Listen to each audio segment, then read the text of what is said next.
اب آتے ہیں کہ پاکستان میں خوشحالی اور اس سے متعلق جو مجھے ڈریمز آئے ہیں وہ کیا ہیں۔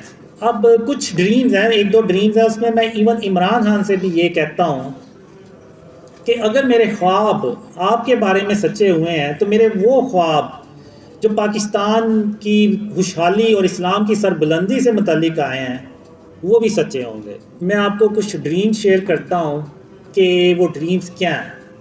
اب ایک ڈریم میں یہ ہوتا ہے کہ میں دیکھتا ہوں کہ ایک سونے کی بھری سی دکان ہے، بہت بڑی ہے، اور اندر وہ سونا جو زیورات ہیں وہ پڑے ہوئے ہیں اور دروازہ اس کا کھلا ہوا ہے۔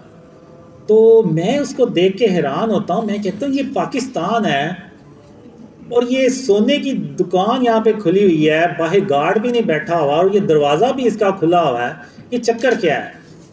تو میں پھر اندر جاتا ہوں تو واقعی ادھر سونا پڑا ہوتا ہے، تو مالک وہاں پہ نہیں ہوتا۔ پھر میں وہ ساتھ والی جو شاپ ہوتی ہے اس سے پوچھتا ہوں کہ یہ ساتھ والا جو شاپ کیپر جس کی دکان ہے وہ کدھر گیا ہے؟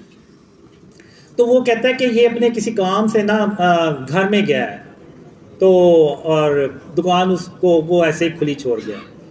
تو میں بڑا حیران ہوتا ہوں، میں کہتا ہوں یہ کہ اللہ نے اس قوم کو ایسا کر دیا ہے اپنی رحمت سے کہ سونے کی دکان کھلی ہوئی ہے لیکن کوئی سونا لوٹنے ہی نہیں آ رہا، بلکہ میں دیکھتا ہوں دکان سے کے آگے سے لوگ گزر رہے ہیں اور وہ اس دکان کی طرف دیکھ بھی نہیں رہے۔